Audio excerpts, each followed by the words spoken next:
Hey there, Dave here. Just wrapped up filming an episode of our new vlog. We are Dumb Money. We have made a full-time job of finding interesting opportunities. Chris and Jordan are not only new to vlogging, they're also new to photography in general.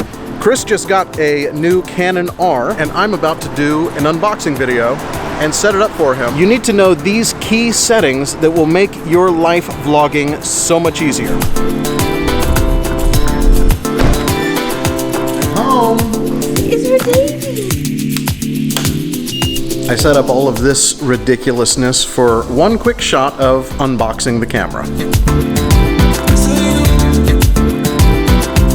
Tons of people have already reviewed this camera, talked about the specs, talked about the crop on 4K. I'm not going to do yet another review, but I'm setting this camera up for a brand new vlogger who is not really comfortable with a camera. If you've just got this camera, if you just upgraded from a point and shoot, this is the video for you.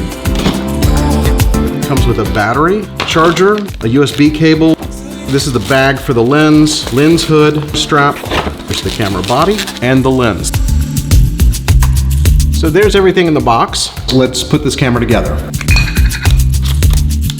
I said I wasn't going to review it, but I just have to say, it has this nice kind of rubberized feel that is really nice. Of course, the battery doesn't come fully charged. So I'm gonna charge the battery, skip reading this giant booklet. I'm gonna walk you through screen by screen all of the changes you should make to make this camera right out of the box the perfect vlogging camera.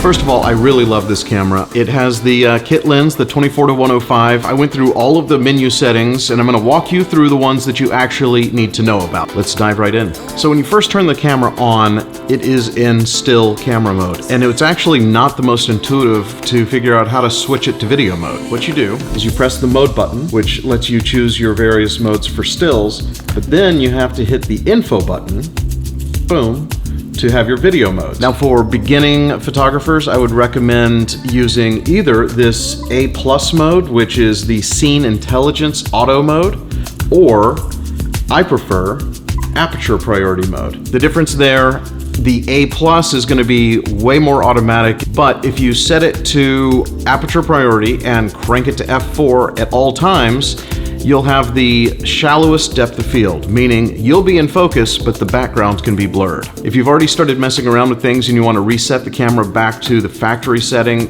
just go to the wrench icon here, go to the 6th screen, and you'll see clear all camera settings. And if you say yes, it will reset your camera back to all of the defaults. That's where we begin. I'll try to go through these fairly quickly, but you can always pause and go back and watch again. When you start in the menu, you're in this camera icon mode. On page 1, the first thing I want you to look at is movie recording quality. This is a very important setting, and there's not a right answer here. The default is this 29.97 frames per second in full HD with IPB compression.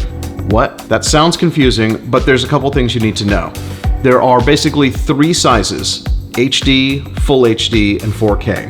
I'd recommend staying with Full HD. This particular camera crops the 4K image. If you don't know what that means, basically if you're trying to shoot a wide angle shot, it's going to crop in and only show you the middle portion of the image.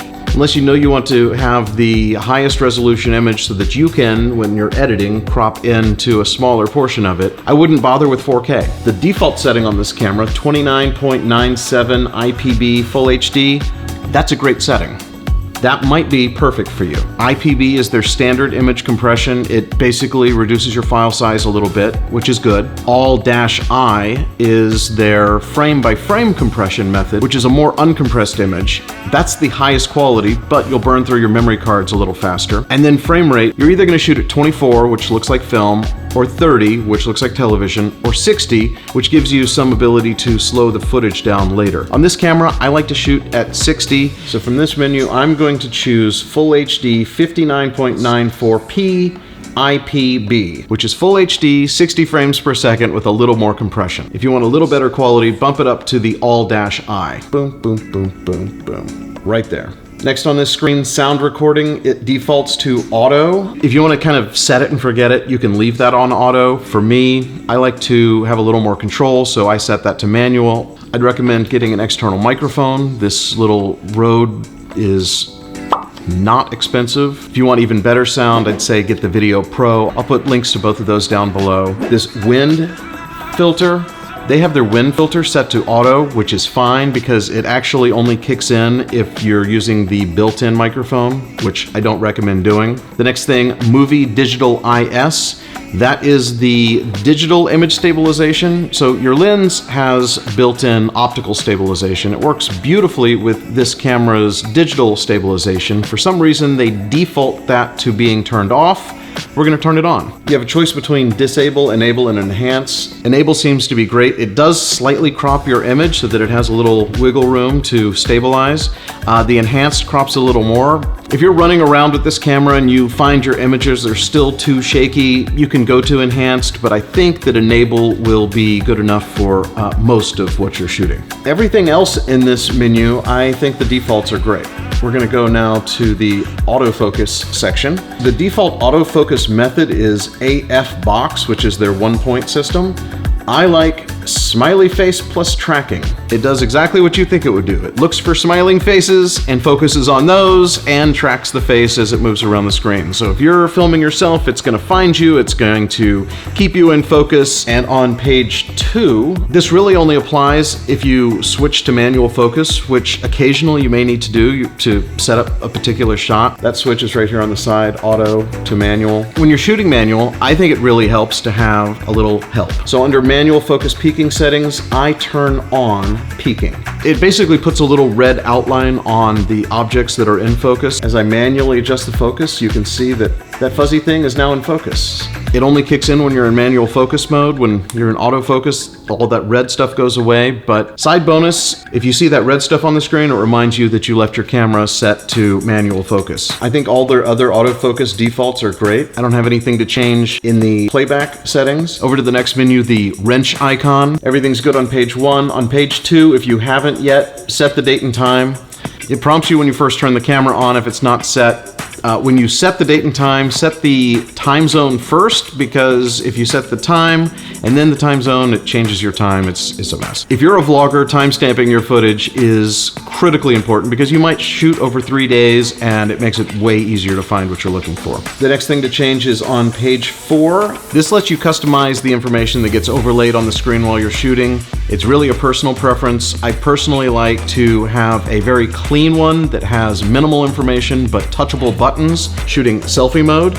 And then I like to have another one when I'm running around putting this tripod down. I like to turn on the electric level. You can really customize these to do whatever you want. It's under screen info settings, VF info toggle settings. That lets you toggle what information gets displayed in the viewfinder. If you're not using the screen and you're using the viewfinder, when I'm shooting video, I always use the big screen. I never hold the camera up like this. And actually, you can prevent the camera's display from going to sleep every time you get close. And here's how. Here on page 4, 2 down, display settings. If you set display control to manual, your screen no longer goes to sleep. It's amazing. The next item is button function. That is the trigger button on the front of the camera. By default, when you half press it, it gets your exposure and focus. And when you full press it in movie mode, nothing happens. I like to have that start and stop filming because when you're doing this, it's way easier to find the trigger than it is to find this little red button. So to set that, trigger button function, half press, leave that to meter and servo autofocus, and then fully press, start, stop movie recording. And those are the only changes I would make under the wrench icon. We go now over to this camera with the dots under it, and we're gonna set up this new touch bar thing to let you control your microphone volume. So go over to page 4, and under customize M function bar, where the camera is not assigned, select movie recording. And then automatically it's set to left tap turns down the volume, right tap turns up the volume, and sliding it slides the volume. This slider thing is brand new. This is the first camera that's ever had it. I'm not sure how useful it will be, but that seems like a great use for it. Tapping or sliding, adjust the volume. There's only one other custom setting I would make. It's on the next tab. So we go over to the Star tab. This is where you can create your own menu of functions that you need to find. And really, I only add one thing to this. It's something I use every single time I shoot, but I can never find. It's buried in the menu somewhere, and that's formatting your memory card. So, we are going to add it to this menu. We're going to add a menu tab, okay? And then we're going to configure, we're going to select items to register, and then we're going to find format. It's about 2/3 of the way down this massive list. Keep going, keep going. There it is. So select format card. Yes, you want to add it. And now anytime you need to format a card, you just go to the star and click format card. I don't know why they make that so hard to find, but now you have it on the star menu. It's the only thing I ever put on the star menu, and I know how to format my memory. And that's it. Those are all of the settings that I would change from the default. Add a microphone, attach a GorillaPod, and this camera is now perfect for vlogging. I hope you found this useful. I hope you liked this video. If you did like this video, like this video. If you haven't yet, I'd love to have you subscribe to my channel. And if you have any questions, leave it in the comments below about vlogging, about cameras, about setups, about anything, about life. That's gonna do it for this one. I'm Dave Hanson, and I will see you in the next video.